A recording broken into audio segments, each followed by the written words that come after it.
Alors, on continue sur les séries de Fourier. Donc là, on va commencer par les propriétés d'un signal. Bon, un signal peut être donc un signal qu'on va noter f de t. En général, un signal, ça dépend du temps. Et donc, le signal il peut être périodique. Et dans ce cas-là, on note grand T la période du signal. Il peut être pair, peut être impair. Il peut être quelconque, c'est-à-dire ni pair ni impair. Et pas ni dans cette situation, ni dans celle-là.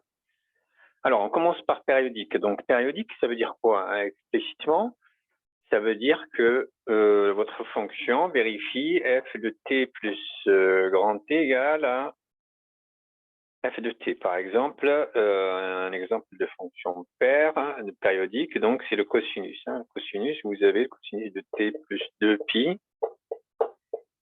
égale au cosinus de t. C'est une fonction qui est périodique de période de pi. Alors, quand vous avez une fonction qui est périodique de période t, donc ça veut dire sur son graphique, le graphique va se reproduire à intervalles réguliers de longueur t à chaque fois. Donc ici, si on regarde bien ce graphique-là, qui représente la fonction périodique de période pi,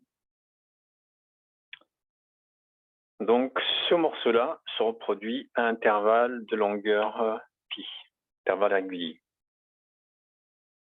Voilà, donc la période ici, t égale à pi.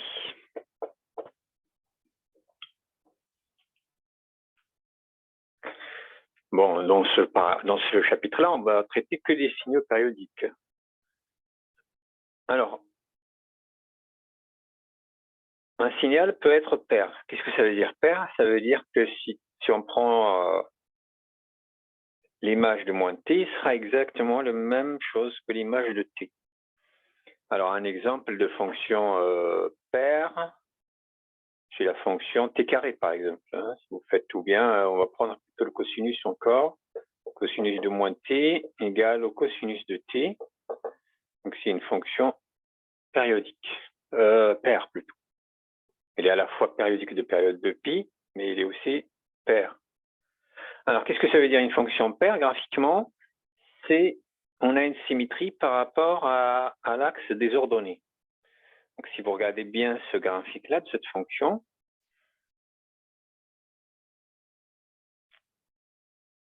elle est périodique toujours de période 2, donc, mais en plus, il est symétrique par rapport à l'axe des ordonnées.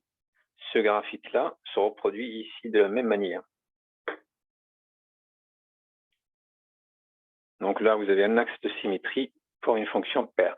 Pour une fonction impaire, ce qui se passe, c'est que l'image de moins t égale à moins f de t. Un exemple, c'est la fonction sinus ou la fonction tangente aussi.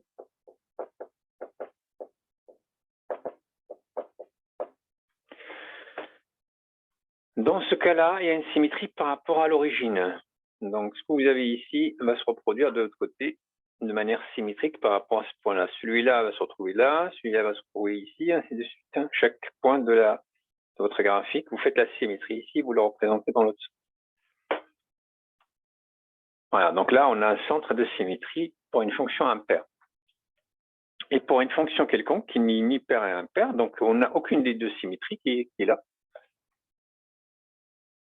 Et alors, ce qui se passe ici, c'est que on a un exemple de graphique. Donc là, où il n'y a pas de symétrie par rapport à l'axe des ordonnées, parce que s'il y avait une symétrie, on se retrouverait ici avec ce morceau-là. Il n'y a pas une symétrie par rapport à l'origine, parce que sinon ce point-là va se trouver ici après.